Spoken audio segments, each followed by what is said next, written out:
Today's podcast is brought to you by webcreatorpros.com. If you're looking for a professional website at an affordable price, head on over to webcreatorpros.com, type in the promo code TRUTH to save $200 on your first website. webcreatorpros.com. If you would like to sponsor the show or advertise on the Mythicists podcast, you can do so by going to www.mythicists.me and click on Sponsor the Show for more info. If you would like to support the show financially, you can do that also by going to mythicists.me and become a monthly supporter. We appreciate your monthly support. You are now listening to the Mythicists podcast, your portal to the paranormal, streaming live at mythicists.me, your hub for all things spiritual, esoteric, and paranormal. And now, your host, TruthSeekah. Tonight, we're speaking to Sean Herman of SerpentsofBienville.com. And he's a tattoo artist and writes blogs and excerpts and all types of cool art and information that he's into. I want to talk about Serpents of Bienville tonight and also get into some of the illustrations that you've put out as well. What's going on, man? How are you doing tonight? I'm doing well, man. It's good to have you on the show. Thank you very much, man. I really, really appreciate it. So, Serpents of Bienville, man, like, what does that mean to you, man? Like, what is that? Well, it started out from a history/myth that I loosely heard about Bienville, the founder of the Gulf Coast. He is said to have been fully tattooed from head to toe. And I heard a little bit about it when we were opening up the new shop, which is the Belle Rose. And researching it more made me want to kind of name the shop after that myth. And it just didn't really fit when it came to what the shop was going for. It was a little more dark and a little on a different side than we were really going for. So I just kind of had it to the side for a minute. And then I continued looking into the history behind it. And once I really learned the true history behind the story, I knew it was something that I wanted to start by illustrating, but then to use some of my background in writing and start to write essays or whatever it would be on that specific subject of him getting heavily tattooed. And with that myth, what it is that Bienville was said to have gotten tattooed by the natives in the area toward the mouth of the Delta. They think that it might have been members of the Mauvilla tribe, but either way, they said that it was serpents that were the content for the tattoos, and that he was tattooed head to toe. Henri Lautrec, which was another French traveler at the time, went into detail about it. He added that there were some more tattoos, that he had like Jesus and a Mary piece on his stomach and chest, but he was kind of trying to talk like it was a bad thing, that he was falling for, that Bienville was falling for the Indianization, which was very popular with the French explorers at the time, where they would get obsessed with the native culture and start to kind of enact the rituals and do the things that the natives were doing at the time. But he did get heavily tattooed. There's many different cited essays and historical findings of him being tattooed with snakes. So we're supposed to represent with the natives a sense of camaraderie. And at that point, serpents were actually a sign of good fortune and good luck, used typically to tie one person to another. So when I heard that, I just thought that was interesting, knowing the background that Bienville had. And knowing how his work and then the work that the English did with natives caused native culture to break down pretty quickly and turning tribes against each other. So some people think that the getting heavily tattooed part was a way of him trying to get the natives to work with him and to fight with him against the English and against other native tribes that had sided with the English for trade agreements. The funny thing, when I actually got into it, which caused the project to grow quicker, was when I found a quote that was talking about the actual natives in this area, and that they had, I think it was nothing was left but ash and smoke from what once was a beautiful nation. And the more I was researching on Bienville, I found the same, almost line for line thing said about Bienville after he had returned to France. And he had returned to France in pretty much, I guess, his brother went crazy. And it was found out that his brother had been spending all this money from the Gulf explorations. So when Bienville ended up back in France, he wasn't liked very well. And he died in what's considered obscurity. And the quote was saying that because of the cemetery burning down later on, that Bienville's remains too were to be in ash and disregard and disrepair. And I thought that was an interesting idea of this area maybe being founded in this oath that one man made with natives, and the importance of that oath coming to fruition, what that may say for the area, for the different things that happen, and this or that. That was where it started. And then it grew and has been growing and growing in different ways to where we're now a multimedia Southern storytelling preservation project. We have an art gallery, we have a museum, and then we have the blog, and we've got a podcast, a 5-episode podcast series that's being soundtracked right now. And hopefully we'll be starting the printing side of Serpents with some self-publishing by this fall. That's awesome, man. So that's kind of was this the first piece that you done that kind of inspired everything else? Yeah, that was the first piece I did. I was actually inspired for the visual from it, from a statue, this ironwork that is in Mobile that's by the tunnel, by the Bankhead Tunnel. And it's a hand with a serpent around it and then a native next to it. And when I saw that, it resonated. And then the more that I read on the story and the more I was learning the history, just this idea of one man aligning himself with a nation and trying to get them to work with him and to have this oath with them based upon tattooing was such a beautiful thought and idea. And it was something that I was really proud to have in this area. Like that tie to tattooing being here, I think is something that people in this area wouldn't really expect. Exactly. Yeah, I never knew that. I mean, you hear the name, you see the name everywhere, but, nobody really knows the story. And I think the last thing people would think is that he was covered from head to toe in tattoos of serpents and religious symbols and things like that, man. Yeah, it's interesting, too, to me, because you get these, through the stories, you get two different sides of it. His brother, Iberville, he was with Bienville whenever they discovered the whole area. They came up on Dolphin Island, which was called Massacre Island, and found these white dunes that were like the size of mountains. And the closer they got, they learned that a majority of what they thought were mountains were piles of bones. And that's why they called Dolphin Island Massacre Island. And it turns out they thought it was natives that had slaughtered their own people, but what had happened is earlier a hurricane had hit Dolphin Island, which that end of the island was a burial ground, so it had ripped the island open and tossed all the bones and remains all over the island. So they came upon this area with that mindset immediately, that this was this whole undiscovered dark area. And Bienville at that time was young. I mean, I think he was 16, maybe. They had just fought the English, and when he had fought with his brother against the English, he was 12, and then came into these explorations. So he's a young man. His brother's a few years older than him.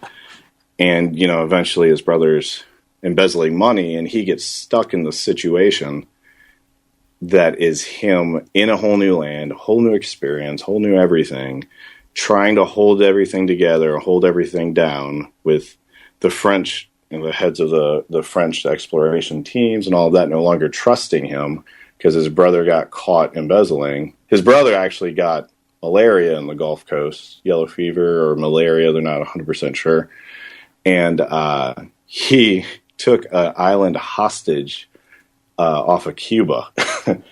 He went back to Paris to be doing the finances while Bienville was here, and they sent him to Cuba, and it was on this island outside of Cuba that they were exploring that he lost his mind and just took the whole island hostage and then passed away. I want to say it was outside of what would be Havana now, from the yellow fever. So Bienville just was always in this place that it seemed like he was always trying to do something and trying to make something happen, and it kept not happening. It kept being this issue every time and time again. You know, wars, fights, all kinds of different things, different battles, different things, villages getting set up, all kinds of explorations, just kept on being problematic. And it was interesting reading it, how much I felt like it kind of reflected what I grew up with in this area and kind of knowing about this area with every time we would try to have something happen, try to have something new, this or that. It kind of felt like everybody said that same thing of, well, it's just what always happens here. This is always what happens in this area. And that kind of struck a chord to me with this idea. Did Bienville's sacred oath that he make not only reflect his demise, but potentially did that create a foundation for this area that it'll always be working with? Mm-hmm. You know, is that the reason why we are always doing the things we're doing, in the sense of like working against something or trying to fix something or this or that? Yeah. It made it very real to me. And I think that's what I loved about it, is that it was a story, but then historically it checked out so much. And the essay for that has all of that actual information and all of the sources cited and all of that is on the Serpents site. Yeah, you guys can go to the website serpentsofbienville.com, even as we're talking about it, and check out the artwork. This first one that we've been covering is entitled Serpents of Bienville, and you can see that piece there as well. That's the first one we've covered, and also going into the Massacre Island one as well. Let me ask you this about the Serpents of Bienville piece. That hand with the serpent on it, is that the same logo or symbol that is used for the Moundville tribe up there? I haven't seen the Moundville one, I think, but maybe once or twice. So I couldn't really say 100% on that. The funny part is, though, I did get a phone call randomly from a guy who I had been texting a phone number that I thought was a local bookstore owner, and it wasn't. It was this guy who was obsessed with that area and the native culture that was up around the Moundville area. So he called me one day, and it was real X-Files-y, like, guy just talking, telling me stuff, and he was very educated, really smart, but he just starts telling me all this stuff that's from all this research he did, tying in Red Eagle, tying in Jackson, the massacre of Fort Mims, like all these different things into like the sacred mark of the serpent. Yeah. And he was, asking me if I knew anything about it. And that side of it, I hadn't researched as much, because a majority of what I stuck with was more of the actual Bay Area. Yeah. So he's just telling me over and like all this stuff. And he's like, you hear me? You hear me? You follow? And he called me on my phone. So it's a cell phone. I was at Home Depot with my family. And I'm like looking up to try to get stuff for fixing something at the house. My daughter at the time is 2. So she's like yelling, screaming, having a great time. And I'm just trying to hear him like and process this and be like, yeah. I think I know. Yeah, sure. I mean, he was light years ahead of me on that subject because of how long he had researched it. So, all that being said, yeah, I don't fully know. I got the imagery, again, kind of from that piece of iron. On the building, right? Yeah. Yeah, it's a hand, and the serpent's like around it in a different way. It's exactly. More like, it's like it's tied together. Yeah, Okay, yeah. yeah. And then the hand, in the center of the hand, you have the eye as well, right? I don't know actually if in that statue it's got it. You can, if you go Yeah, to, yeah. I'm actually on it now. Yeah. are you on it? Yeah. Okay, yeah, because it's in that essay, and you Okay. can make it bigger and see. But Okay, yeah, you've I got it, don't okay. know if you noticed the actual hand that was in that, or not the hand, but the eye that was in the hand. Well, there's actually a couple different renditions that they have, but the one that they use in Moundville, which I believe it is the one on side of the building downtown, which the eye represents God, right? We know that all of the ancient cultures used the eye as a symbol for God or the sun, God's eye watching over humanity. And even in Moundville, if you go to the museum, they have all of their literature and stuff about the eye in the hand representing God and man dwelling together. So it's pretty neat. That's really interesting. That's cool with that symbol. And as well as I went to the Cherokee Museum in Oklahoma, and then so they had all of the same symbolism, the eye in the hand, and even the eye in the triangle as well. And they had their whole write-up on it about it symbolizing God and man. And then we know the Egyptian culture uses the eye. So all of these other cultures all over the earth use this symbol as the eye representing God. And it makes sense. I think it's one of those ties that humanity has with symbolism that will always kind of unite humanity because of the view that the soul is through the eyes and that you can know what somebody's coming from through the eyes. I think that culturally you can always find that. So to mix that with an idea of an oath with a hand, I think makes complete sense. It's really cool. It's neat. It's something that I didn't even, with this imagery, didn't even like take into account. With this one, I was more combining the serpent and then the blood with the drops coming down. And the reason being was, is it a good or a bad thing? I was leaving ambiguous in the sense of, was Bienville honorable or was Bienville the beginning of the end for a native culture? Like when you look at it historically, you see that the culture broke down. Like it was much more than just the Trail of Tears. You get different characters in the culture that are now natives that are mixed with European culture. So like William Weatherford came from a very upper class Scottish royalty and then upper class native royalty. So you get a whole different thing with Red Eagle being this like known man that's at a higher hierarchical level. Like a lot of the things I was reading, it was talking about how native culture would pick up from European culture and start to have a hierarchy of people that are lower than and people that are higher than, which is interesting to me because that's just something I personally don't subscribe to or believe in. Yeah. So to see that in a culture get picked up, it becomes something bigger than just blaming Europeans for destroying something beautiful. It becomes this idea of how man is influenced and does things on their own that will destroy a culture. Yeah. Like they picked up this thing and ran with it, which, I mean, I think ultimately that is the thing that destroys everything is power, the hunger for power and the idea of control and controlling others, controlling what people do, what they can do. It is the number one source of what destroys everything. Yeah. That thirst for power is what is wrong. If you take out in vocabulary, I'm a big fan of breaking down vocabulary. I think that a lot of times with words and ideas, we end up actually losing people instead of getting more people with a bigger word. So, in religion, for instance, if you were to ask somebody, are you a Christian? My father-in-law, whenever I asked him for my wife's hand in marriage, it was the second time I'd ever been around him. And his first question to me was, well, are you a Christian?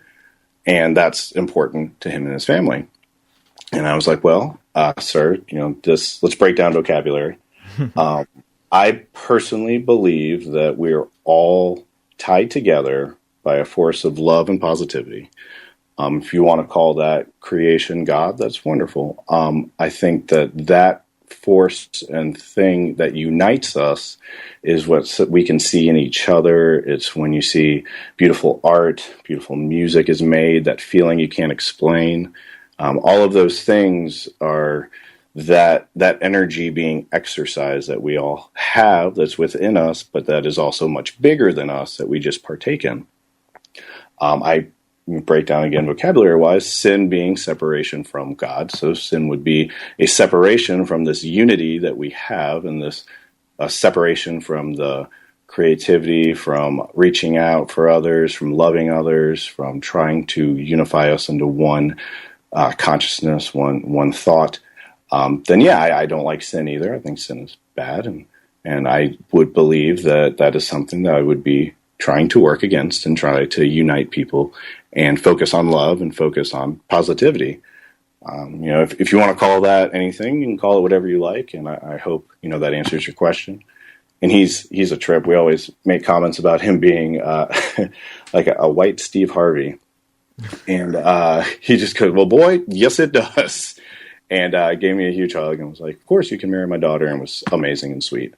I'm very fortunate. My in-laws are by far the most amazing people I've gotten to be around.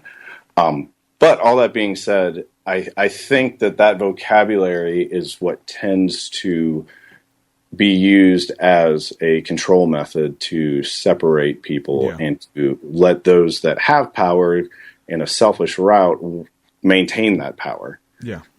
I don't believe that man is innately really malicious. You do have your freak situations and you have your, horrible psychopathic things. But overall, I think that we all want a similar thing, and that is to be loved and to love. And it's something that we have the power to do. And once we realize that we are the ones in control and not others that are supposed to have this power, we realize that as a individual, we have all the power we need over ourselves, and that we don't need someone else telling us how to live, what to do, and all these things. Then we can really be a force that can do something. I think with a lot of the art, going back to Serpents, the art pieces I've created and the essays I wrote with it all share that reflection and that sentiment. Mm-hmm. It's something that's been important to me for, I guess almost going on 20 years now. And it's something that is always in what I create. And so I think no matter what, it ends up coming back to that central theme of unity and of power being taken away from a large group. There's no need to let someone else control you. Yeah. If you want to do something, do it. That's also what the project ended up picking up and becoming more of than an art project. We grew as a collective, and my wife came on board and is amazing and does so much beautiful, amazing writing and just a whole different thing for the whole project. I always say that her stuff is like the sweet, good stuff, like the dessert that you want to have, and it's the best part of the writing. And then my stuff is like the cough medicine that you can only have so much of. Yeah. And then you're kind of like, I got to step back. So our main thing at this point with the project became, we want to be able to have something to help others be able to do whatever they want. If you want to be a writer, then we want you to be on our blog, and we want to publish your stuff on our blog. We want to get your words out there to people. If you want to eventually publish books, then we want to talk to you and try to figure out how we can go about doing that, how we can help you. If you want to be an artist and have a place to sell your art, we open the gallery for that reason, so that all the people that say, well, I'm not an artist, I've never sold anything, have a venue to sell things. It's attempting to take the fear and the power out of hands that aren't doing anything and putting it back into the hands of the individual. Mm-hmm. So that way, if you were like, I want to be an artist, how can I dedicate my life to being an artist? There's a small area that can do that. You know, you have a place you can sell your stuff. You have a place where you can do this. I think that's really the main goal overall for the project, is to be something to help our community and the people around us. And I think that becomes reflected in what we do with the history side of it, and what we do with working with the community, working with the local civic groups and different charity groups. And it becomes pretty obvious when you really delve into the site, like, oh, that's what they're doing. I think on the surface, a lot of times people are like, oh, it's a lot of cool little weird stories. and then you like read into it. It's like, oh, wow, they've got a lot more going on. Okay. Yeah. Speaking of cool little weird stories, man, I wanted to get into another piece. Definitely want to talk about this one, the Crybaby Bridge piece, man. I want to talk about that a little bit. Okay. Yeah, Crybaby Bridge came from, it was funny, actually, when I lived in Birmingham, we had a Crybaby Bridge. Oh, wow. So, and it was, something I went there for college. So I grew up here, and then I moved there for a few years for college. We would drive out to Crybaby Bridge, and there's always the same story about a, pregnant mom, teen mom that had to get rid of the baby, or, something that was always, again, taking power out of the hands of like women and trying to put it into the hands of a patriarchal society. And I thought it was odd when I started to hear about it here. And I was like, well, I would love to do an illustration for this piece. Let me read into it and look further. And the Crybaby Bridge, that's Calliope Road, was a pretty different story from the standard what I was used to. It definitely, what I wrote in the piece, I don't know if you got to read that. What I wrote story-wise in the piece came from only like a paragraph of an actual story. I read a quick thing that just basically said that slave owner plantation owner's wife slept with a slave.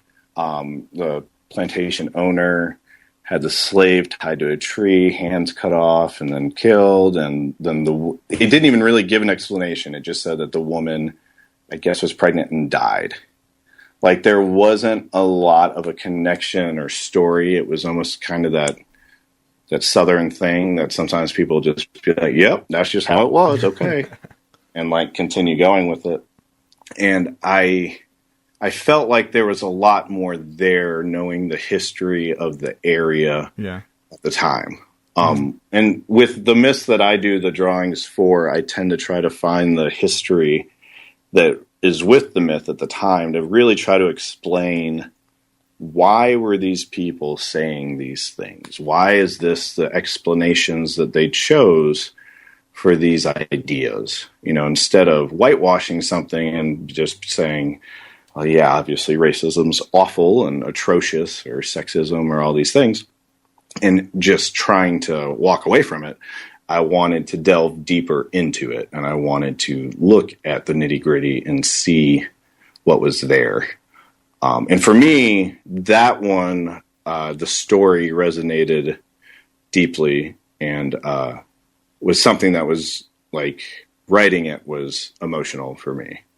I think in my mind there's a much bigger world in that story that I haven't written yet, with the slave owner's wife and her, like having this love with the slave that was real, and this sense of loss and complete and utter like isolation that she had. And then this idea that the suicide that she committed after birthing the baby was an escape, like trying to turn a lot of stories on and beliefs on their head, and having a different viewpoint on death. Instead of Crybaby Bridge being, oh, this woman jumped off the bridge with her baby because she was pregnant at 15, and we don't do that, end of story.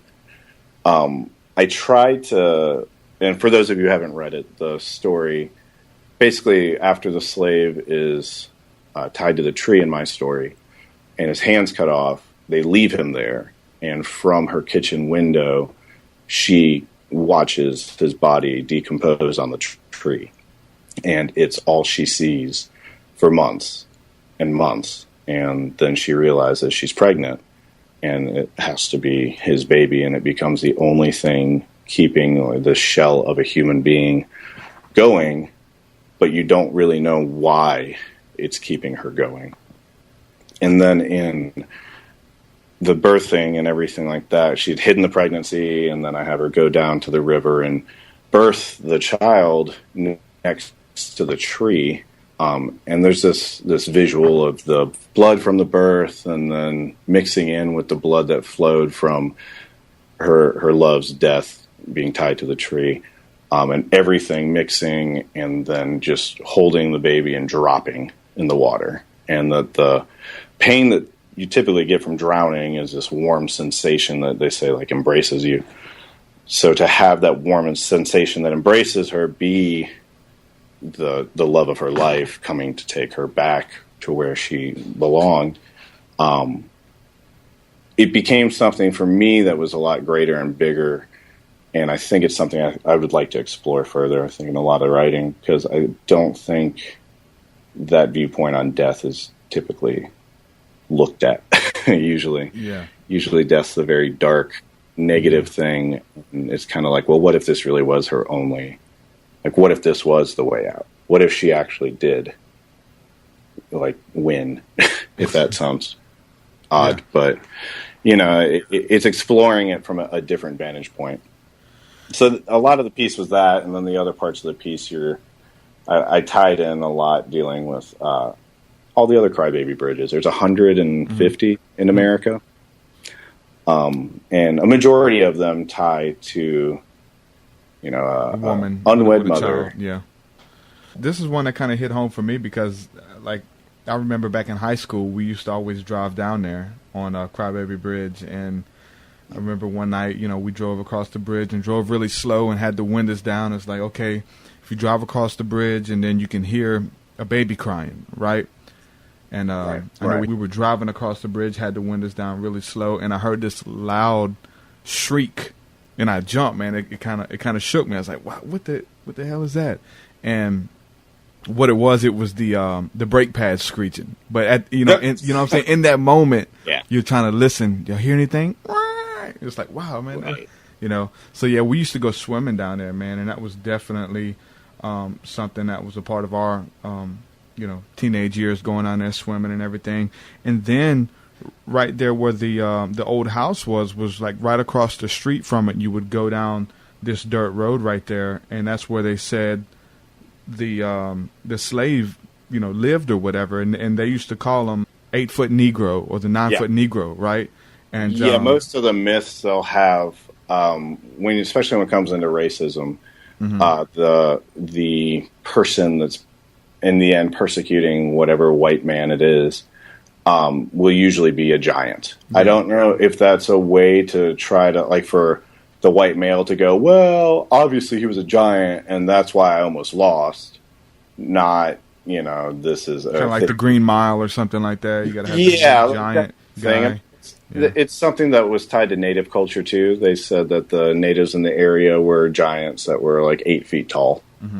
And I think with this one, it was similar, where they were saying that with the slave, and that's what I liked in that was trying to take that, and like you said with Green Mile, actually, that visual of giant not equaling violence, but giant equaling like love, humility, and embrace. Gentle giant, Yeah, and especially for this woman who had obviously had a life that was horrific already with abuse from a husband, to find a true embrace from something of a larger size, a larger being in the end. You know, I like the idea of taking what's there that was used in a negative way and redefining it.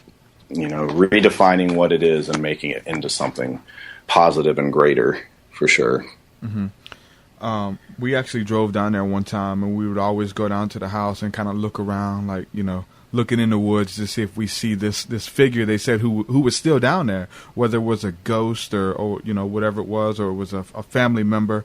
But the house was all broken down and everything. And I remember one time we went back there, and we seen this really huge black guy, and we seen him. We was like, wow, this, what I'm saying, let's get out of here or whatever. It kind of spooked us. So I'm not saying that, I seen a ghost or I seen somebody who's living down there now, but I will say this was back in like 1998 that I definitely went down there and seen some really tall African-American guy walking through the property down there. Well, and you never know what things are. I mean, I'm the first to never say anything is or isn't. Yeah. I don't know enough, like I don't know how things are, especially when you can scientifically prove that energy leaves a mark, and that it happens all the time. Then who's to say that there's not obviously the energy from people, because we emit such a large amount of it that might leave a mark? Or who's to say that since we operate within the constraint of time, all death is breaking outside of that dimension and being in a whole different plane because of breaking out of the dimension and constraints of time? Who's to say we're not going to see something that also did that, and we happen to be able to experience it in that moment? Yeah, you never know. So I'm always one that I love the scientific explanations behind a lot of things. I'm a huge fan of a lot of the Amazing Randy, who the magician, who's phenomenal person, who was known for debunking, and he did this job of debunking all the New Age stuff that was going on in the 70s and 80s into the holiness preachers that did faith healing but were just swindling money from old ladies. I loved his outlook on it, because I think you can still have the mystery. And I think if you know the whole story, it actually adds this layer that's even better. Yeah.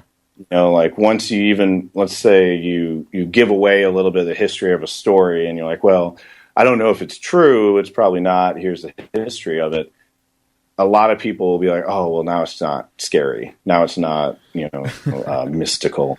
Yeah. And to me, it becomes another layer of like, well, actually, now you've just added another person into it, that it makes it more interesting. Yeah. Like it makes it something bigger. So I'm always a fan of hearing other people's like experiences or responses to things because of that. Well, that's different. That's the whole thing too. Like you were saying at the beginning about just the terms and the words and breaking down the words and what do you mean? And that's kind of what I found on myself in that place. And I've seen on your website and talked to some people who spent some time with you as well, said that you used to be a pastor or preacher. I was going to school for it. Yeah, I did. I was an intern at a Southern Baptist church for a while, and then the youth pastor I was interning under, he left, and so for that interim, myself and another guy were doing the duties of the youth pastor. And then I went to, after graduating high school, I went to Memphis and did missionary work. And then I went to college at Samford in Birmingham, where I was studying religion and was probably looking at either pastoring or doing missions, evangelical preaching. And so I preached throughout the state of Alabama on Sundays, and then did speaking occasions and whatnot for student-led groups, youth revivals, all kinds of stuff. How did you get started with that? Was it a spiritual experience, a head knowledge? Did you grow up in it? How'd you actually come into that? See, I'm funny about it, and this is why. I'm big on like encouraging what people think and believe. So like, for instance, you're a Christian, and I respect that immensely. And I think that you knowing that that's what feeds you and keeps you going, I'm going to do my best to be able to have knowledge of Scripture and knowledge of things to encourage you. Okay, so the reason I ask you that is because I don't want to try to defend what I believe or whatever, but I do want to kind of break down, like you said at the beginning, like the terms, because you know what I'm saying, whether we call it faith healing, whether we call it this type of things, or we call it the placebo effect, we can understand that something's going on with religion and spirituality as well, right? Whether we call it Jesus, whether we call it God or universal energy, there's something there. So that's kind of where I want to build with you and just kind of hear your story and kind of build on top of that, because I really don't care what we call it, honestly. You know what I'm saying? Well, and I only have that my warning intro just because personally I don't consider myself as being anything. I don't necessarily have a belief that I stick to. I think the closest for me in anything is anarchism is something that's been important to me for a long time, and it's a huge part of my life and my thoughts. But outside of that, it's not. When I was involved in the church, I got involved in the church because I wanted to help people. I really love the idea of something that I can say something that will make somebody examine things and potentially grow as a person on their own. I love the idea of helping people. It's something that, for whatever reason, I'm very passionate about. Because of that, naturally, like, the church kind of jumped on, and we're like, oh, well, you'd be a wonderful preacher. You'd be very good at this, blah, blah, blah. And I didn't have the background of a family that would necessarily, like, tell me, oh, yeah, you could be this, you could be that. Like, I wasn't super close with my family, and it was a very different world. I experienced a lot of things with my mom because of her being bipolar and manic depressive that kids don't see and they're not supposed to. Yeah. So to have this family atmosphere of a church tell me, like, you could do this, I just jumped and was like, okay, I can do it. Totally. And I started preaching, but it was out of ignorance, unfortunately. I feel like I was very ignorant.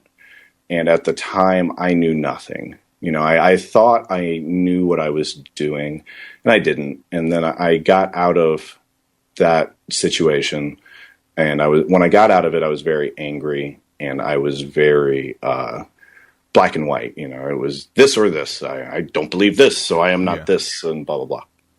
All that to be said, the older I've gotten, the more I'm really understanding that it is, vocabulary and connection and all of these things that actually matter. And going back into, like, these ideas of what religion can do and things that happen that are seen, I think it's interesting. It's interesting because placebo effect, I actually am doing a lot of research on Edgar Cayce and placebo effect. Yeah. And placebo effect's not always bad, and it's not regarded as bad by science.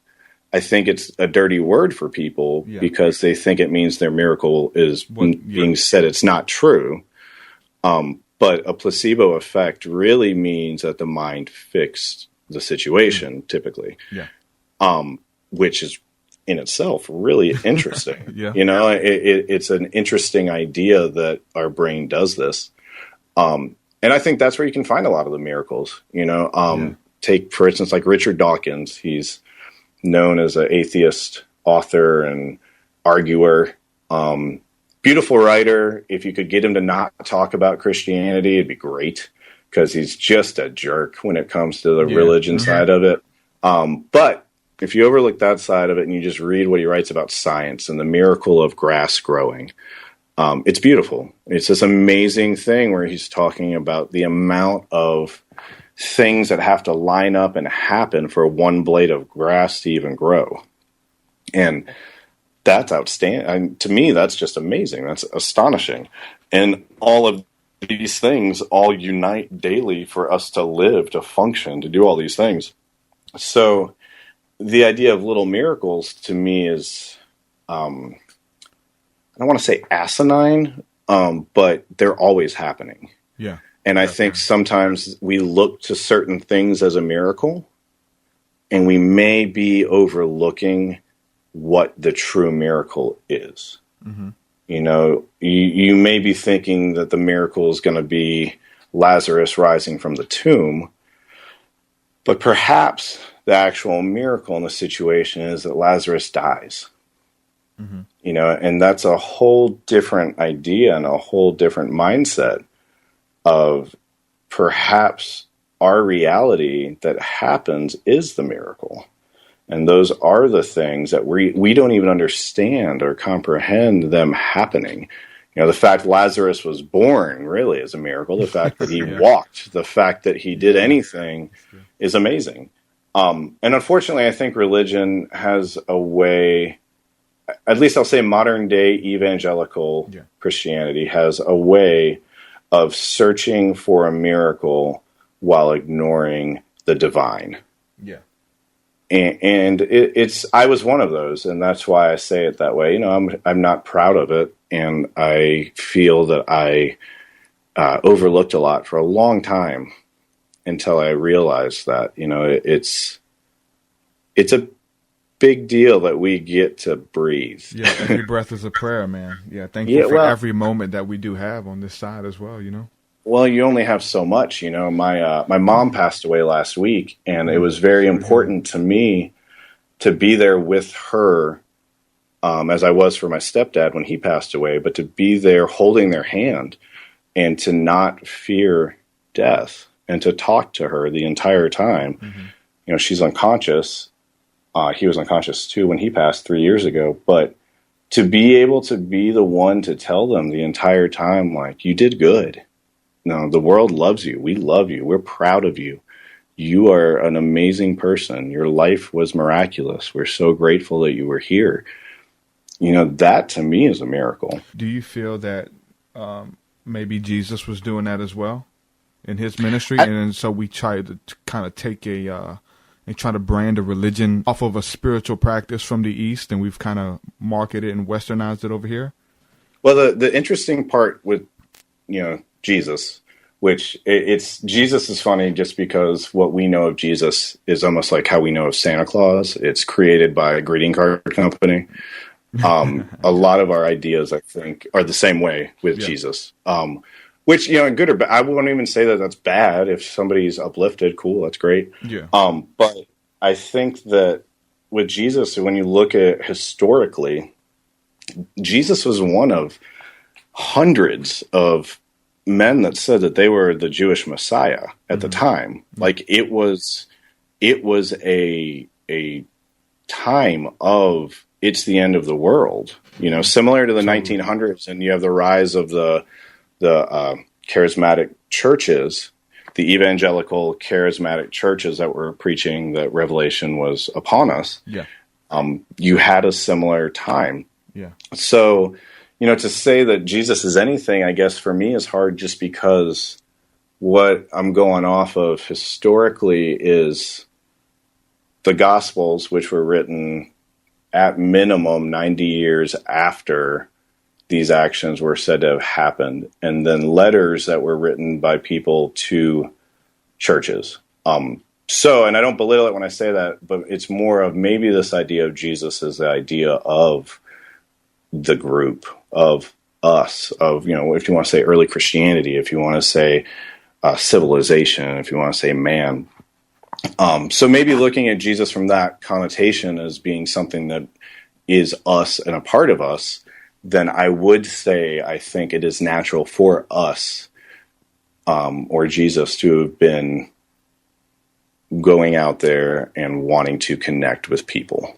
Mm-hmm. And wanting to make people know that they are a miracle and that they are important and that they matter. You know, it's, if you do go into those writings, there are interesting things of this idea of a man that hung out with prostitutes and carpenters and, you know, the nitty gritty. You know, people will always ask me, what's it like working in a tattoo shop? I'm sure you see everything.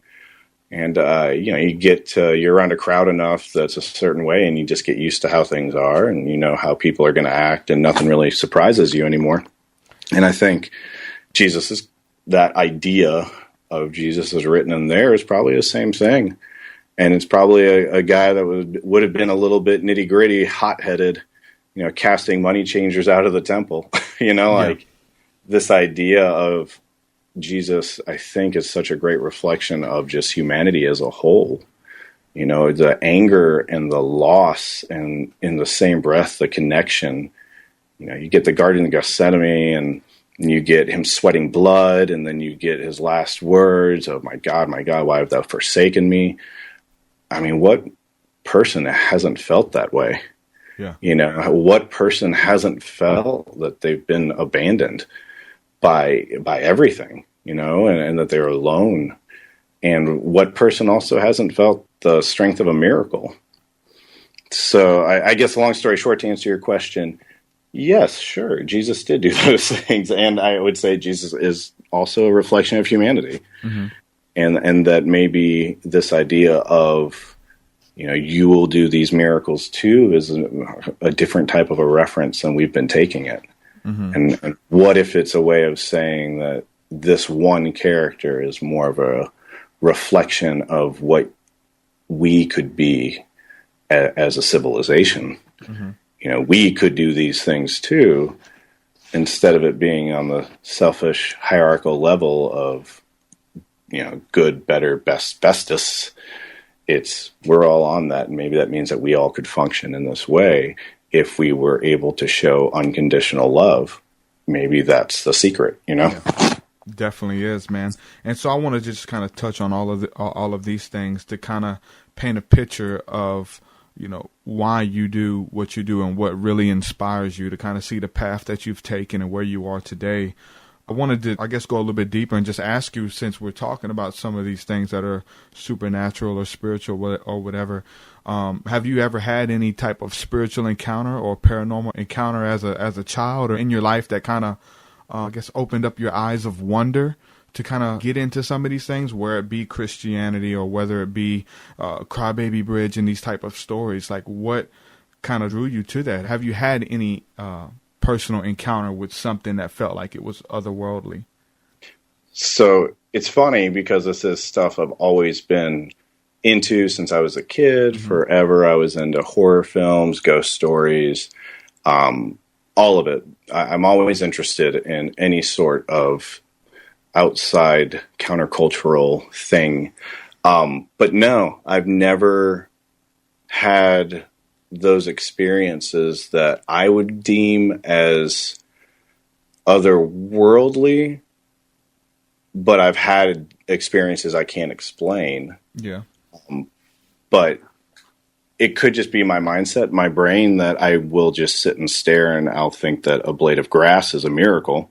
Mm-hmm. So maybe I'm just not looking at it in the same way, but I've definitely had things that, I still am not sure what happened. I wrote about one piece for the website on exorcism, and it was an exorcism I performed in Memphis. And in the essay, I talk about my point of view on it, but then I also take historical, not funny, historical points of view. I take historical points of view to point out places where exorcism has helped certain people and has killed other people. And where it kind of left me at the end of that, which was not where I thought I would have been. I after the whole encounter, and it left me with more pain and problems and doubt of my own actions and my own thoughts more than anything. Yeah. Just trying to see what the hell's going on with that whole phenomenon. Yeah, definitely. I think once you've seen a guy in front of you beating his head into concrete while screaming, and you don't understand, like literally screaming, and it sounds like his vocal cords are ripping. Yeah, there's some weird stuff that happens. Totally. It's I would say maybe everything in the world in my eyes is supernatural. So to me, that same experience gave me the same amount of question or remorse as trying to talk a friend down from suicide. Yeah. You know, nobody would say that that was a supernatural event that they did or encountered. But for me, it's the exact same feeling, you know, trying to talk somebody away from that feeling of being abandoned and being lost is typically the same feeling people get in this idea of being scared and of ghosts and of this or that, you know. Fear will dictate so much of where our brain goes with things. Yeah. And I think that the everyday thing with that can be sometimes lost, you know, in looking for a UFO.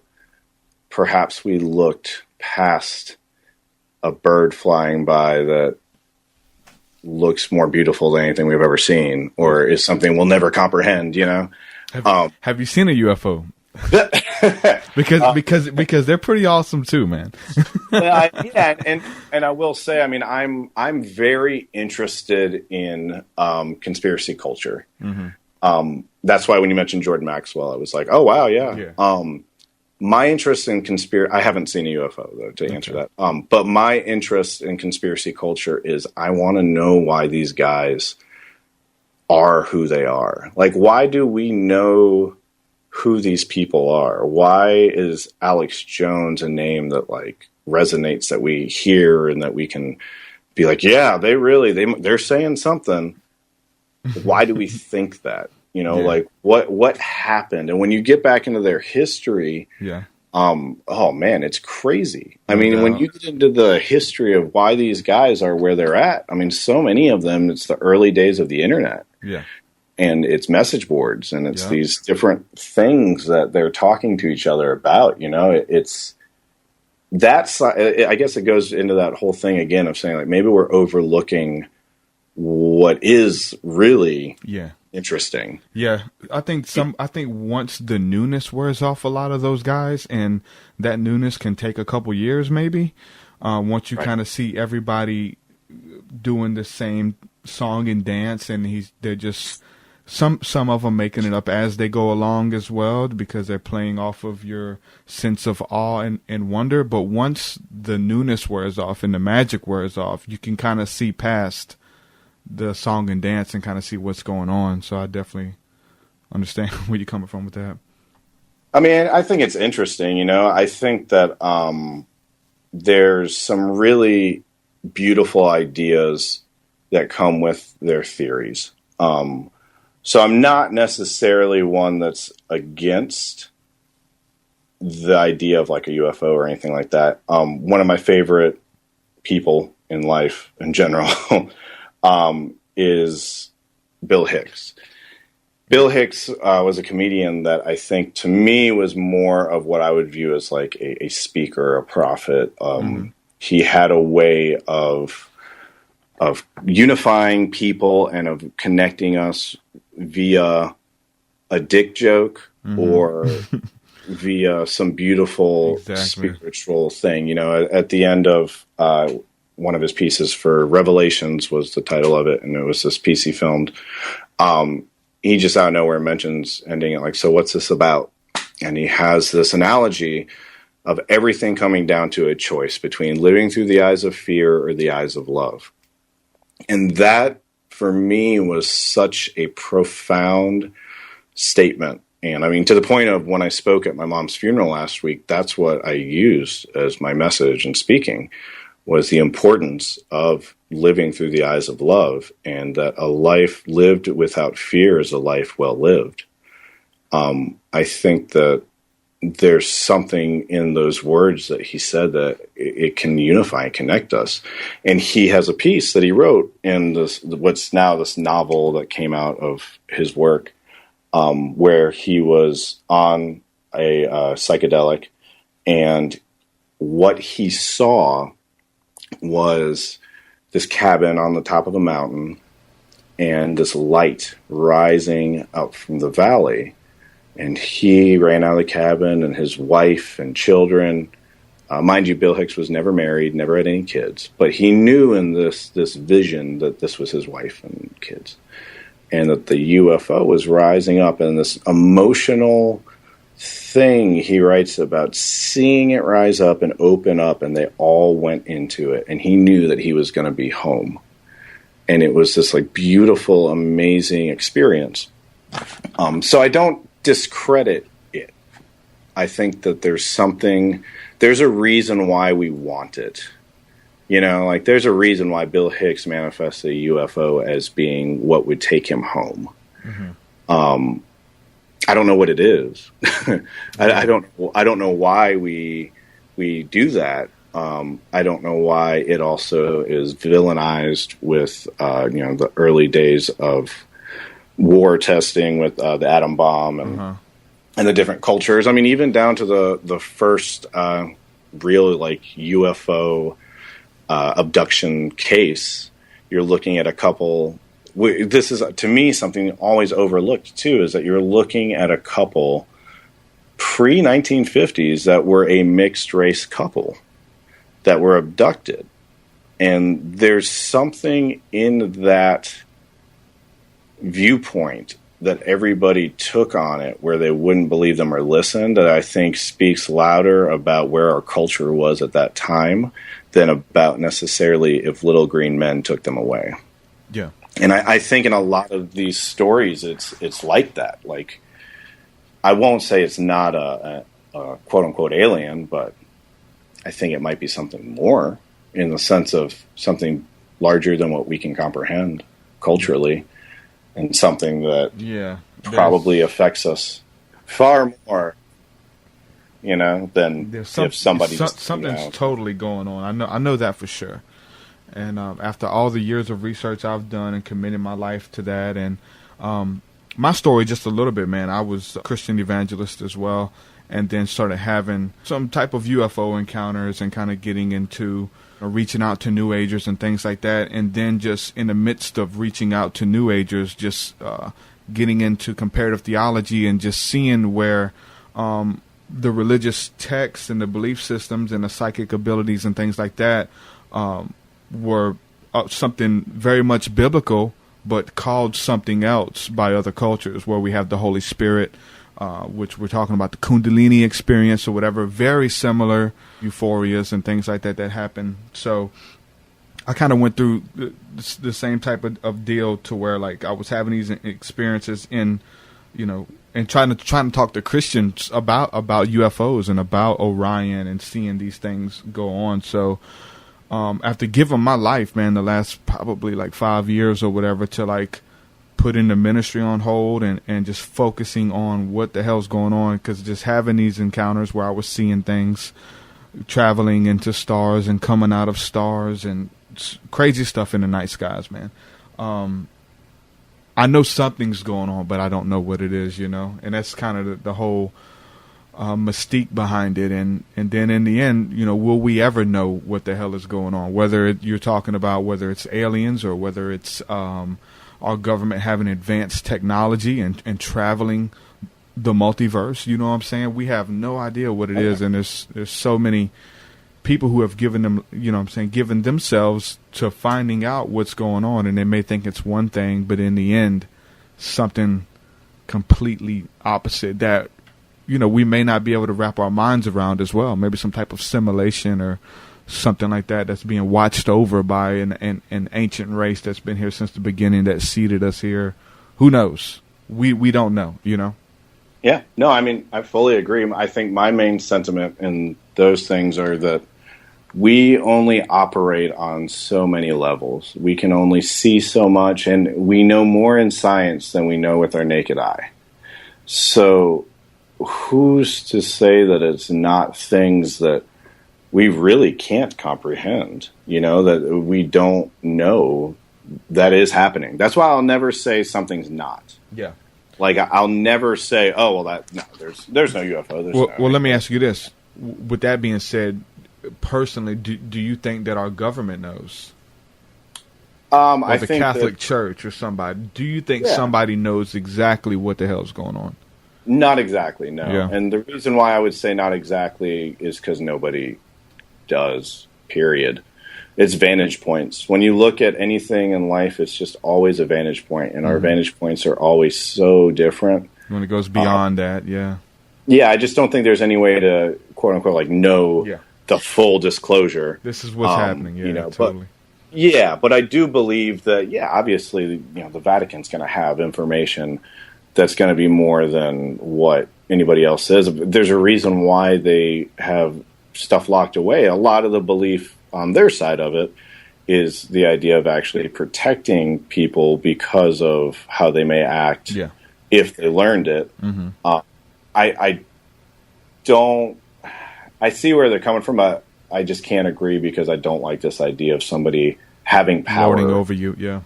Yeah, but I can see where that idea comes from. I tattoo a lot of people at work within the government at different ranks and levels, some that are above top secret. And we'll talk about things, and I understand this want and need to protect. I don't necessarily always agree with it. And I definitely think that there's information about experiences people have had that can be explained, be it something from a different world, something that maybe we are already a part of and we just didn't realize it. There's so many different things. When science is saying that potentially we came from Mars in the sense of like our microbes and bacteria attached to a comet hitting Earth and causing that perfect thing that created life, it makes you really like have to step back and be like, well, what if everything is the aliens? Like we all are. Everything is connected. If you've got this idea that our bacteria can attach to a comet and an asteroid or whatever and hit and blah, blah, blah. So maybe, again, it's things that we, at this juncture, don't have the full comprehension level to get. And there might be tidbits here or there of that could be disclosed by people. I don't think a full thing could be. And I think it gets real, that web gets real intricate. I've researched really in depth into a lot of those thoughts, and a lot of them really can get a little dangerous with fear. This Atlantis idea, that really gets me, just because it can lead people down a road of racism without them realizing it. Oh, yeah. And all of a sudden they start talking about blonde hair, blue eyes, white people, what came from aliens that are a superior race. And now it's like, well, actually, you're just saying the same thing the Nazis did, which it is. I mean, that's exactly the rhetoric, but yet it's accepted and put on cable television like it's okay. Yeah. And, it's not. And I think that's where it being so popular right now in our culture, it's potentially dangerous. You get people that get passionate, but they are ignorant. And that is dangerous, because that's how you get people to act and then become violent in a way that's going to hurt people and that's how religions are formed as well, right? Yeah. Well, and I'm always one. A lot of my friends, with being part of a lot of the movements that I've been a part of, a lot of the big things people would have issues with was this idea of religion and religion kills and all these things. I don't believe that. I believe man does, and I think man created religion. Yeah. I think I almost view religion as like the kid being bullied. That's just like, I didn't do anything, because it didn't. It's just an idea. It's not the religion. And I think when we say religion kills, or we blame things on a religion like Christianity, all we're doing is creating an enemy that's faceless, when the real enemy has our face. Yep. The real issue isn't Christianity. The real issue is us. Look in the mirror. That's the issue. Yeah. And with that, like, you deal with a lot of people who are delusional. And so I deal with people of all faiths, man. So I deal with crazy New Agers, right? Who are just delusional, who are like telling me that that they're angels, and they really believe that they're, Melchizedek and these type of things. And I'm like, the order of Melchizedek. Yeah. And then on top of that, you have Christians who every thought that comes into their mind is God speaking to them and telling them to do crazy things. And then you have the crazy extremist, Islamist or whatever. So what is the problem? Is it the crazy Christians, the crazy New Agers, or whatever? It's just man in general. That's the thing. Well, you can't pin it on each philosophy or whatever. It's just man in general, man. But then when you have a God backing you or whatever, or you feel like you're speaking for this creator of the universe and he's backing you with these crazy thoughts, then it gets into the weird, whole nations being slaughtered, man, and people being eradicated, man, Well, and I think it comes down to acceptance. I think that we're lonely. People are lonely. We long for connection. We long for acceptance. Everyone you'll talk to will say they had the same high school experience for the most part, that they were not accepted, that they never felt they had a connection. They didn't feel that they were popular. They didn't feel like anybody was really like there for them, blah, blah, blah. And I think that says something when, you think about your own high school experience and you go, I was lonely and I got made fun of, and all those other people didn't. Obviously they had friends, blah, blah, blah. It gives you a perspective that you think that, they think that, everybody thinks that, and nobody's doing anything about that. Yeah. I think that all we want is love and acceptance. Yeah. All we need is that. And movements, unfortunately, can prey on that. It's very, very easy. I wouldn't blame a church. I wouldn't blame anything, but I fell victim of that. I only say I fell victim of it, not because of the church, but because I fell victim to myself. Yeah, but see, that could have been any type of religious organization as well that you came into at that moment. And we see that with Jim Jones. We see that in a lot of positive cults as well, like some of these other churches who do have good intentions or whatever. They take a young person who comes in and they tell them, they just give them these affirmations. Look, man, I really believe in you. You're going to be somebody. And it just depends on who's telling them that. Like we see the Jim Jones people doing that. And then we see small church home groups doing that and seeing what that does for a young person who's never been told that they are loved. Jim Jones was interesting because Jim Jones was actually, at a time of civil rights, was considered one of the most progressive believers, whatever you want to say, a church man, that was doing all this positive. A lot of it, what you see with him is going to Guyana, that isolation that started in California, and then that just bred into the madness that ensued, leading to the deaths of 900 people, which I can't believe it's on YouTube, but for whatever reason, the audio. Yeah. The documentary I can deal with. They have the actual audio. Okay. Well, I know some of the documentaries put a little bit of it in there. Yeah, they have the whole audio. Don't listen to it. Okay. It's horrific. It really is. It's probably I can handle a lot, and I've dealt with a lot, and not much bothers me. It bothers me. It's unsettling. You can hear people begging for their lives and stuff like that. You hear kids. That's my issue. Is that it was a lot of children, and what he did is he had the older children give the drink to the younger children. And it was painful. It was a painful poison that would cause their bodies to seize, and it would kill them in not a pleasant way. So you hear people screaming and crying, and children and babies writhing around in pain, and him over it just going, "It's okay. Yeah. It's okay. Come up, and you got to keep going. You got to keep going." It's just crazy. Just that whole mentality, man.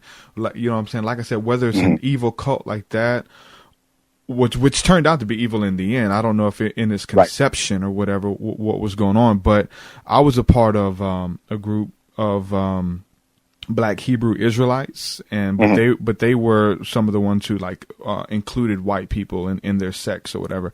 And I did a lot of their web promo, and we brought them down here. We preached downtown Mobile and all of these things. They go out wearing all white and stuff, and it was all cool, man. They were out preaching against sin and stuff like that in the streets. But then it kind of hit this thing where like they wanted everybody to sell all their belongings, and they were buying property in Egypt because the end of the world was happening, and some of these ancient biblical texts showed that there was this one place in Egypt that would not be harmed. And this grew into this huge movement, man, where all these people sold their houses, like women left their husbands to go and be with these guys, and it grew into this huge movement. And when it happened, I backed out. I was like, I'm not doing that, right? And so at the same time, they lost a lot of following. But what was so weird with that for me was like, after going through that and then watching the Jim Jones thing, like I seen a bunch of the stuff that the leaders were saying was like spitting Jim Jones word for word. Like, you know, whenever like Jim Jones would, he would take trips back and forth from, America to where they were. And he would come back and say, look, we can't go to America. They're killing all the blacks and Indians. Right. We can't go back. They've killed them all. You know, I've seen these guys have documents, and the Prince Alfred plan and all these things were like, you know, Jade Helm and stuff and have these documents and try to tell people that all the black people are going to be killed in the U.S. and we have to flee America. And to see this cult form and people actually leave their families and see this happen before my eyes, it was, you know, really crazy, and understanding how people can give into that, man, and how they can manipulate people and put their faith in somebody like that and do it. Just like going back to the Jim Jones things of how these people made those kids drink the Kool-Aid, and they drunk it themselves. Like they really believed that this was going to happen. You know what I'm saying? Well, you get so deep, and it's getting so deep into something that you can't turn around. You know, it's unfortunately in the same way that it can happen with drug use, or it can happen with all kinds of things. It can happen easily in that world of religion or cult. I think that going back to that longing for acceptance, it becomes what could be the ultimate acceptance and the ultimate understanding and being as one and all these things. You know, it's especially when you're younger, it's really easy to be willing to fight to the death for a cause. Yeah. You know, and you get blinded by so many things. I remember when I was heavily involved with animal rights work, we would break in to the facilities when the circus, Barnum and Bailey, would come into town to record the elephants being tasered and to record the mistreatments, which, you know, when you say it, it sounds like, oh, well, that's good. But the amount of danger you're putting yourself into, the amount of harm you're potentially causing yourself in a situation that could be handled in a different light. You know, like, for instance, today was the last day of the elephants being part of Barnum and Bailey. It got phased out legally. It's gone now. So there's a way it can happen without necessarily it going to certain levels by so many. I do think there needs to be the few that will go to certain levels, but not a large group, not a cult. You know, there doesn't need to be a cult, but there is a need for those who are willing to start a fire. Yeah. You know, the only way change can come is from somebody speaking up. Yeah. You know, anger, everybody makes fun of me for saying it, but I think anger is the barometer for the changing weather. And I think that if you treat your anger as something that is a powerful tool and utilize it for change, it can be good. Unfortunately, especially with a lot of religions, that'll get utilized for bad. And it won't even be for change. It'll just be, we're against this. They're, you know, we're, like you said, they're killing these people, killing that. We can't come back. Yeah. Yada, yada, yada. When if it was really spoken to people on a individual level, not a large group that has one person in control and power, But on the individual level of you have the power to utilize this feeling and make something happen, then good can come of it. But the second you get big groups, second you get that whole mentality of power and control, that's when you get evil and bad. And I think a lot of the stuff with conspiracy culture definitely reflects that, you know, like even into some of the whole secret society ideas. I think Bohemian Grove to me is just kind of a bunch of people acting nutty, doing illegal talking. They're definitely making illegal agreements. But Skulls and Bones, then you're getting to some stuff that's like really messed up on the power level. And it's putting people into this level of how they view people to where you get cults or you get governments that are led by the same person. You get a great-grandfather that supported Nazis, a grandfather that contributed in killing JFK, and a father that contributed in killing JFK Jr. You get these lineages started. Yeah. And I do, out of all the way I kind of sound like I'm I don't know, I guess a skeptic. There are certain it's good to be, though, you know. I think it's important. I think skeptics are very important, but in the flip side of it, when it comes to that belief, I'm not a skeptic when it comes to the JFK assassination. I'm not a skeptic when it comes to Prescott Bush's involvement with the Nazis, or Henry Ford's involvement with the Nazis, or George Jr., his involvement with JFK Jr. being killed, or 9/11. I may not go to the extremes because I think the extremes, I really think that and that becomes your doctrine. That becomes your doctrine. Well, I think that's the extreme as well. The powers that be use that. Imagine, like, step back for a second and say that you're just evil and you just want to destroy and you want all the power. You know, what are you going to do? Well, when you see conspiracy culture rise up, you're going to go, oh, they believe that. Got it. Okay, well, I'm going to pick that up and I'm going to do more with it. I'm going to inform them. We can talk to their, Alex Jones types and give them information. Well, you got Alex Jones backing Trump right now. Exactly, and that's what I mean. I think that this culture is so indicative of trust, and that people just start to blindly trust. And I do believe that's where the people that are trying to maintain power manipulate.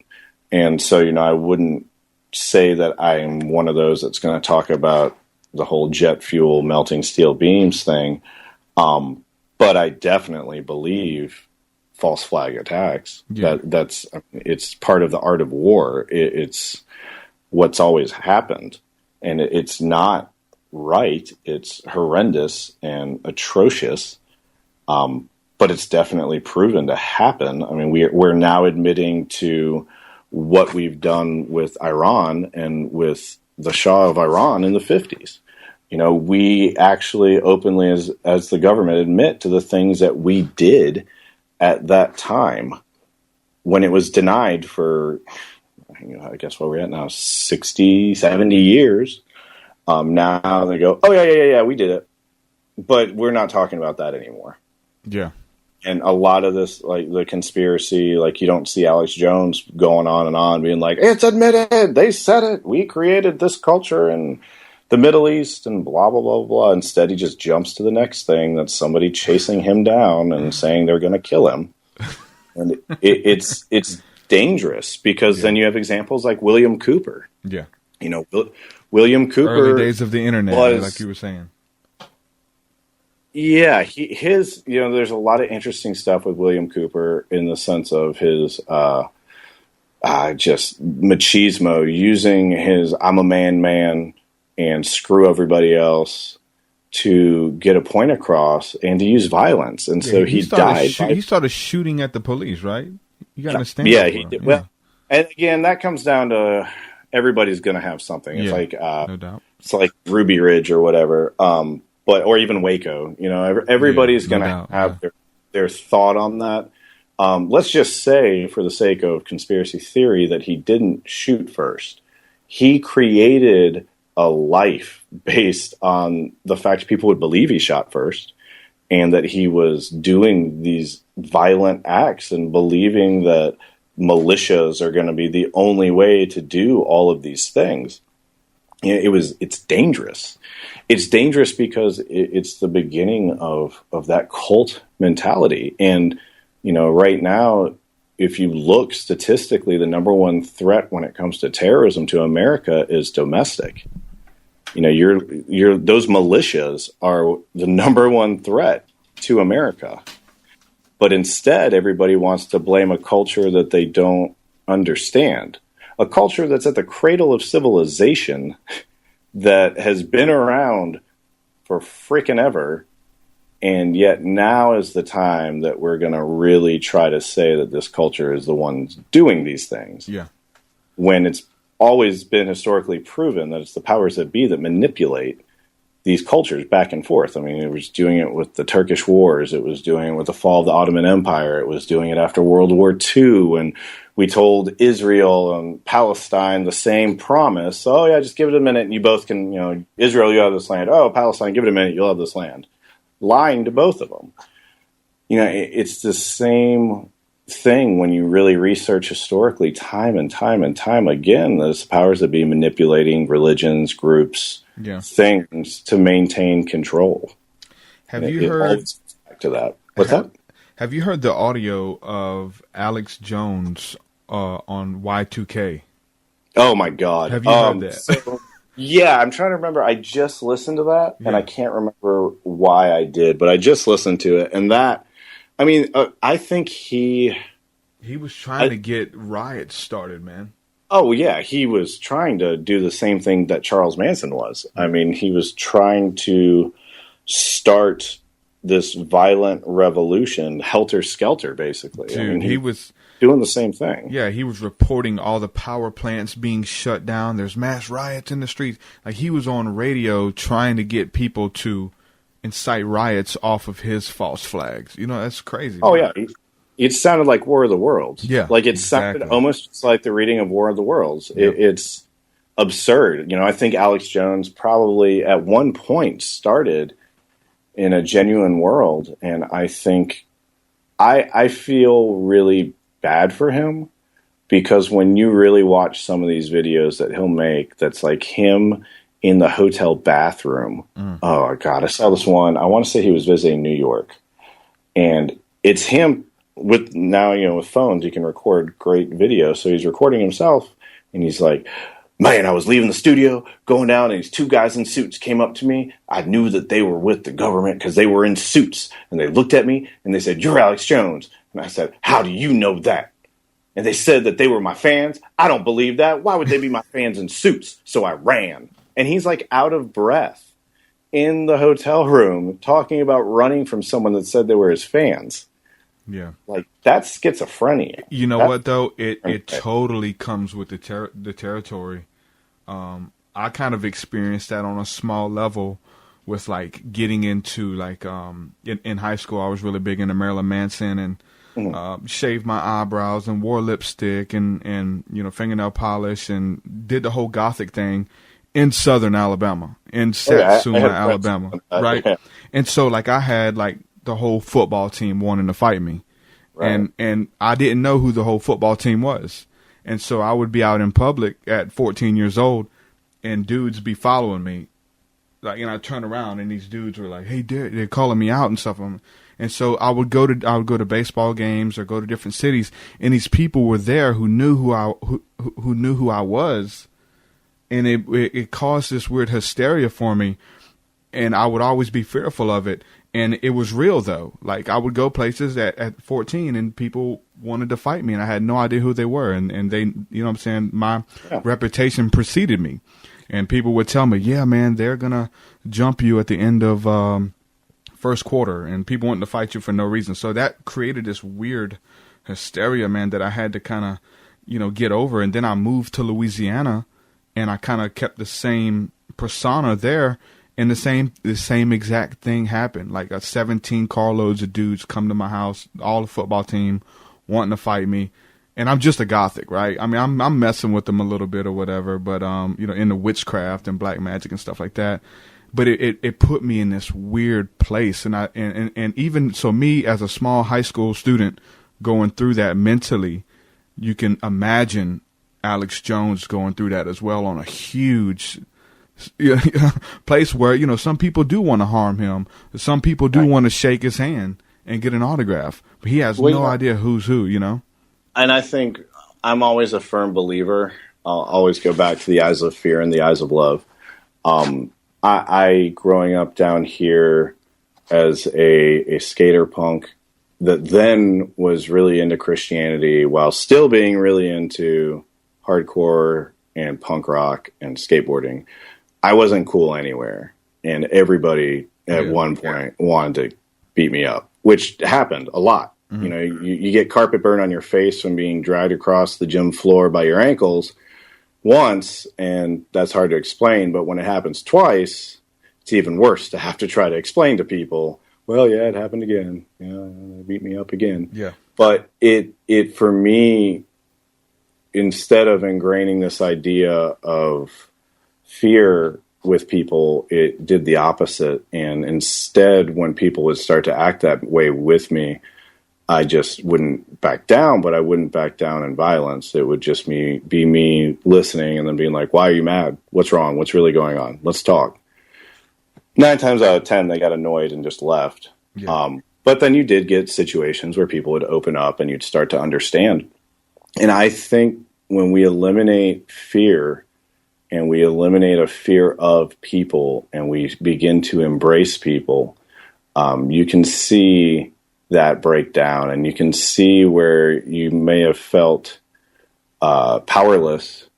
You can see now where you do have that power to be able to control a situation that involves you.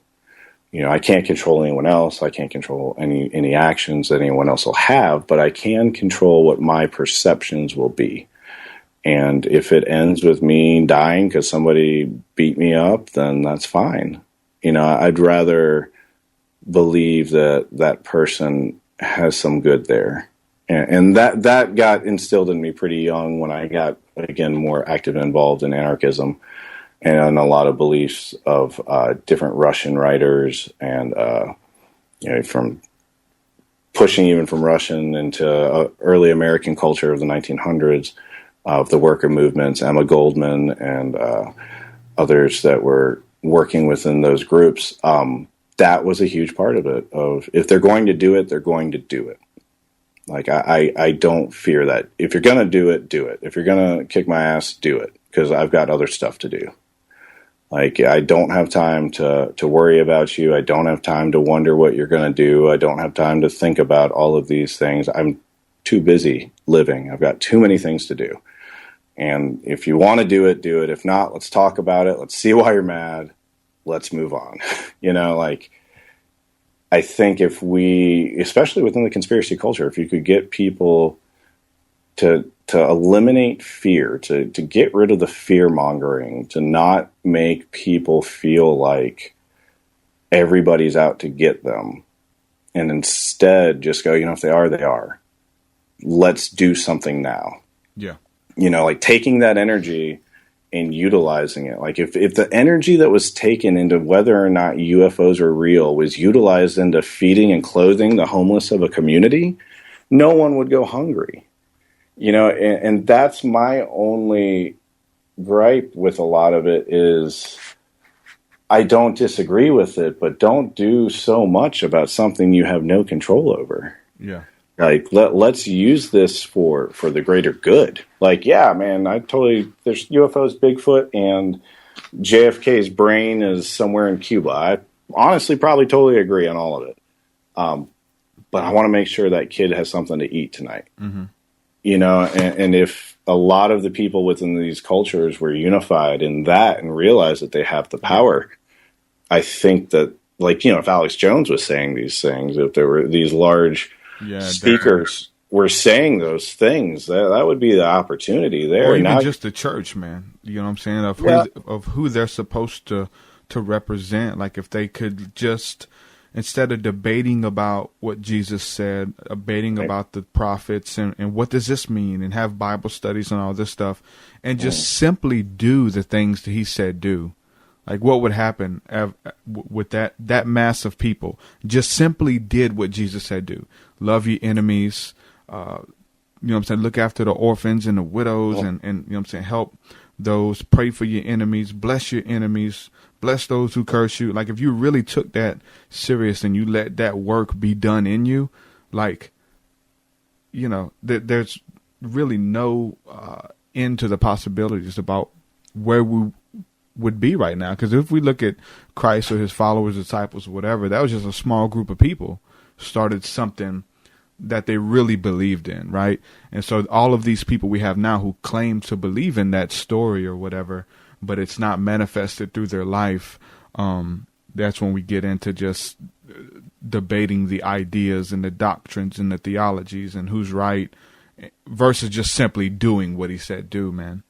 Well, and I think that was something that was even said in biblical times. Mm-hmm. You have parables and ideas where Jesus will talk about all kinds of things that would be like, you know, you can debate it or you can do it. Yeah. You know, you can talk or you can get off your ass. Mm-hmm. And unfortunately, I think that what happens in groups, you know, it's like the idea of Jeffersonian politics, that something needs to be, literally whatever structure is created must be destroyed every couple of years to create a new. I think it's the same way. And I think that what happens in groups is that you have them get comfortable. They continue on, and there's security and power. They know that they're going to be okay. They know that everybody's provided for and taken care of, but then they still need more, and they need more, and they need more money. They need more power. They need more land. They need this or that. I mean, America is so guilty of needing more and more defense. We need more and more defense. We need to make sure that we have more money to defend against the enemy when the enemy's at home, in the sense of it's ourselves. So I think that same mindset, if it was just taken into this account of like, okay, let's destroy and recreate, then you keep that freshness that you're talking about, and you keep that spirit alive. If we didn't live in the eyes of fear, a fear of what will happen if a society changes, then we could get so much more done and so many more things would happen. You know, like things change, businesses end, governments end. Capitalism ends, you know, Rome fell, and you continue onward, and you continue moving forward and not fear it. And I think the fear is the thing that keeps that power over people. And you can see it with everything. It's the way that all kinds of groups will utilize a feeling that someone may have in order to manipulate it into making them commit actions that they wouldn't normally commit. Yeah. It's sad. And I say it's sad because I think that, again, the way to move past that is to just look at where that person's coming from and try to identify with them, you know what I mean? And to love them unconditionally. When you love unconditionally, it changes who you are. Yeah. And it's, you don't have to try, you know, you make the effort, the change your mindset, and all of a sudden you find yourself always paying attention and always noticing that person leaving the grocery store with that look in their face that just looks like sad. And that you say hi to that person or do something nice, and they're just going to be blown away. And it might not be much, but I know for me, when I was at the depths of depression and all I could think about was suicide, those people doing that are what would keep me around. Yeah. And that gives us that opportunity to do that. You know what I mean? Like on such an individual level of just like loving unconditionally all of those around. I think once that happens, it creates a united power and a united front that really could be completely unstoppable if it would happen. Yeah, and I think it's simple as well. Like that, I think what we're talking about is something that we can do, right? Like we can go out tomorrow and do it. We can go out today and do it. Whether it's speaking that kind word, shaking somebody's hand, touching somebody, on the shoulder. You know what I'm saying? Just the power in these small things, man, that gets overlooked because we look at people as an inconvenience, or we feel like society has wronged us or whatever. It's like once we get over that stuff, and then we can think about others, or we see others as an extension of ourselves, right? Treat others how we want to be treated. It moves past all of the different spiritual things or whatever, like we're talking about, to just something very tangible, to where I remember when I was going through some hard times as a Christian, a few years ago, when we're talking about like being shunned by all of my friends and all of my constituents with, evangelist friends, people who were wanting to go out there and win the world for Jesus, these type of people. And they all kind of like turned their back on me without even, I didn't even hear from any of them. Right. And then maybe a year or two passed by, and I talked to one of them like, hey man, we've been praying for you, man. It's like, well, dude, you can keep your prayers, man. All I need is a phone call. Like a phone call would have been amazing, man. Well, we've been praying for you. It's like, dude, just a phone call, just something that simple, man, just to let people know that you care. So I believe I went through all of that stuff to learn from it, to see other people who maybe been in similar situations where they feel abandoned and left out and overlooked or whatever, to see just the small implications, man, just the small things that we can do to brighten up somebody's day and essentially change their life, man. Just speak into somebody's life, a blessing. You know what I'm saying? Just speaking a positive word over somebody. Yeah, I think that you have to, when bad or what you view as bad happens, it's something you have to embrace, because you now have an opportunity for a lesson. With my mom passing last week, that was my viewpoint on it, is that this is a amazing opportunity for learning and for growth and for development. I think that hitting rock bottom at points in your life and having such a difficult time is, in the end, a blessing, because you now have the opportunity to identify with people in a real way, and to be able to tell them, like, I understand where you're at. Like, I know it sucks. Like, I know that feeling. Like, I know why you're doing what you're doing. I did that. I've done those acts. I've done all the things that you're doing to try to destroy yourself. And I get it. It sucks. It's horrible. And you're not alone. And you're not bad. And you're not, evil. You're not doing these things because you're a bad person or you don't deserve love or any of these things. It gives us such an opportunity, if we're willing to embrace it, when turmoil and struggle and strife come our way. If you don't fear it, if you don't view it as, why does this always happen to me? Why am I always the one that have to deal with this? Why all these things? And you view it as like, thank you, thank you. Okay, I can do this. And you thank the universe, and you think whatever it is, and view it as like, okay, here's my opportunity. This is my chance. This is my opportunity to shine, to learn, to grow. I think that is where true knowledge really comes from, is from those experiences. Until you know the worst of the world, you can never understand the best. And until you know the absolute bottom, there's no way you can ever feel the top. Like, you can't understand how vital and important the light is until you've been in the dark for so long. Totally. And I think that if we were willing to really look at ourselves and be honest about where we are and how we are, that we would all see that we have those points and times, and that within us we have the ability to make people feel amazing, to make them feel, in the end, it's up to them. They'll make themselves feel however it is, but you have that opportunity to at least tell them, you're amazing. You're awesome. That's why I love my job. Yeah. I get to do that for 6 hours a day. 6 hours a day on one person. Sometimes 9 hours, sometimes 12 hours on one person a day.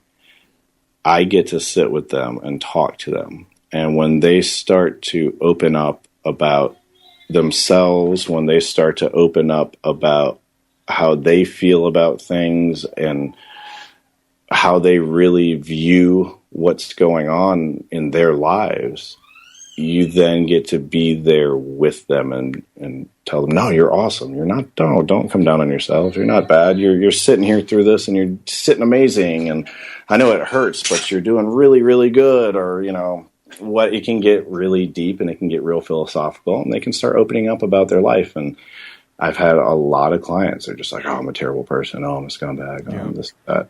And I get that chance to sit with them and be like, no, you're not. You're not a bad person. You don't deserve bad. You don't deserve this or that. Like, you've got good in you. Yeah. That's where I think that for my job, it's, I never call myself like an artist or anything like that. Like, a tattooist is a sacred word, and it's the opportunity to sit with someone and share that with them. Mm-hmm.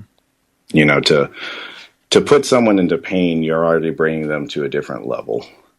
Yeah. And you're literally like opening up their body, and what you put in it is what is going to heal with them. Yeah, that's good. And it's up to you what you're going to put in it. I think my clients, something that they're going to remember forever. Yeah, I mean, it's something that'll stay with them. I think that my clients come back to me for that reason. The tattoos are solid tattoos, but I think that attitude and that connection far outweighs the quality of work. I think that they know going into it, I'm going to be open and rooting for them, and that I'm going to be listening to them, and that I'm going to be taking in their experience and giving a feedback of encouragement and of honest growth. Like, I'll tell them when I've been in the same place. I'm not afraid to be able to open up and be like, yeah, I've been there. I've tried that, or I've had that thought, or I've done this thing, or, oh, you think you've done bad? Well, let me tell you about this stupid thing I did. Like, oh, you think you getting drunk or doing this is bad? Imagine getting drunk and jumping out of a third-story window, because I did that. Like, it gives you that opportunity to unite people to where they know they're not alone. Yeah. And then in that, they then heal and both ways, and they get to leave and look at that piece. And for the rest of their life, it can be something that they're like, I am great. Okay, cool. Yeah, I am great. I'm a good person. Yeah. And then tattooing these people for years, I get to watch them grow as people. And for me, honestly, I feel like it's selfish at times on my side, because I just get to grow and be encouraged by watching them. You watch people start out as one thing where they're not living the life that they're meant to live, and it can be anything from drug dealing to partying to, really bad stuff. And then years later, they can be on top of the world, taking care of some kids and having this positive thought and starting charity organizations or nonprofits or any of these things. Those are the times I'm like, man, I almost feel selfish, because this is what I get to experience. I get to take that in and learn from these people and watch this growth and watch this development. I think that with my job, I'm probably the luckiest person alive, because I get to be there with people and I get to experience that with them. That's awesome, man. You definitely get to inspire a lot of people. And I think that goes pretty far as well, where you kind of putting the message even above the art, because the art is phenomenal. It's not just good. It's phenomenal, man. You guys are the best in town, man. Your work has been featured in so many magazines and things like that. It's honestly, anybody listening, if you guys need to travel to Daphne, Alabama, and check out the Bell Rose Tattoo and the work of Sean Herman and the staff there as well. I've been tattooed by some of the guys up there. Some amazing work, dude. Tattooed you, right? Who was that? AJ tattooed. Yeah, AJ, man. AJ, yeah. AJ's amazing, man. I mean, all the guys there, again, it's kind of another selfish thing on my side. I get to be around these guys that are genuine, heartfelt, amazing dudes. And they they blow me away with so many different things that they'll do. Like, we've had times where I've tried to give them bonuses and they try to refuse it because they want that money to be there for the shop, or like the conversations they have, like Paul, the amount of work Paul does with former Marines, with vets, and just with people in general now. I mean, he's trying to start a nonprofit that's just aimed at helping people get what they need when they've been in bad situations. Mm-hmm. He was in this gnarly motorcycle wreck that almost killed him and would have killed anyone. And what he got out of it wasn't why this happened to me. What was me? It was, I need to give back and help because people tried to help me and did help me. And now I need to do that. And he's done it tenfold in just a year. He's helped more people than I could even fathom. And that's like what drives him. And it's honest and genuine. He's still good old crazy fun-loving Paul that then in the same breath is going to try to make sure this person that was in a terrible car wreck or was in these bad situations has what they need. I think my inspiration comes from these guys. Yeah. Every one of them individually, there's something that you can talk about for hours. I mean, down to not even just the tattooers. I mean, Aaron, the piercer, is so genuine and so heartfelt, helps so many people in so many different ways that just kind of goes unseen by others. Kyle, who does everything that you can imagine for a business to have. I mean, he is the multimedia branding and advertising and a lot of the creation development that we have for the web presence for so many things, comes from this guy, and it's amazing. And then he'll be the first one that when he's looking at everybody's work, he's just like, man, that's an awesome tattoo. That's amazing. That's so good. And he's so genuine and encouraging that you're just like, really? Really? You think so? And it just makes you feel amazing. And getting to be around every one of them every day I'm very lucky. Yeah. And I think that that's why what comes out of there comes out of there. Yeah. Yeah, I don't know what you guys did, man, but you guys have assembled a team of some of the best that's out there, man. The artwork speaks for itself. There's tattoo shops on like every corner, man. But to see the work coming from you guys, I think it goes to show that the waiting list, like I know the majority of you guys have these huge waiting lists to actually have a sit down with you guys, and it's because the work shows for itself, man. Well, it's not too bad now. It's not okay. It's kind of slowed down a little bit. Well, I guess it's what people would view as long. Most of the guys are I was hearing 9 months for you. For me, I'm 2 years, but the other guys are typically just a few months. Okay. So I only say that to say, like, I say it in a way of people not to be discouraged. Like, definitely there's somebody that can take care of anything anybody needs at any point in time. It's not really an exorbitant weight. My weight is honestly just because I have been tattooing for 13 years now, and I tattoo the same people. So they just keep coming back and keep coming back. So it becomes a weight, but it's only because usually once I start tattooing somebody, I don't really stop. Mm-hmm. And it'll, there's some people I've been tattooing now for 12 years straight. So it just keeps on going.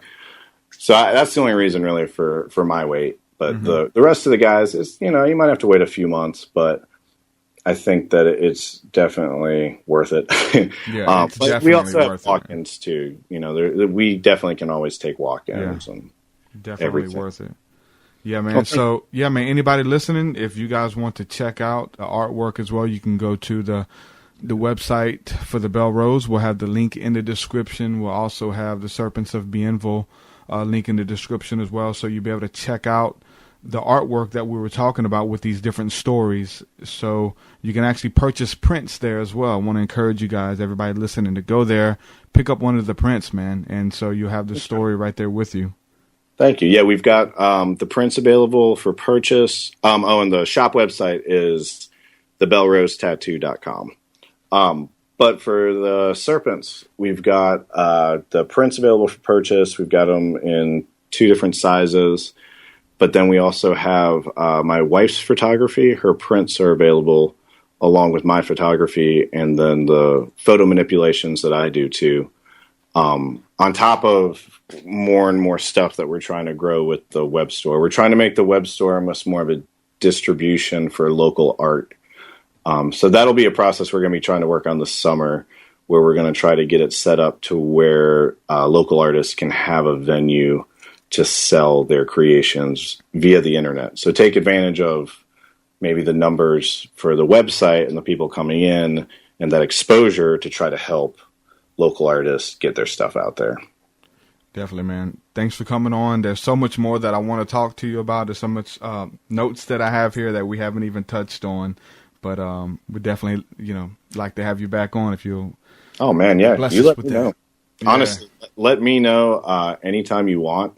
I'm great with it. I did an article for a magazine out of London, and I guess probably because of all the talking, it ended up becoming a 2-part longer article that they weren't really expecting, which was awesome and great because they published it in multiple issues. So if you want to do that multiple parts or have me back or what, definitely, because there's so many different streams that we can touch on, even some that we kind of opened up a little bit that we can explore even further.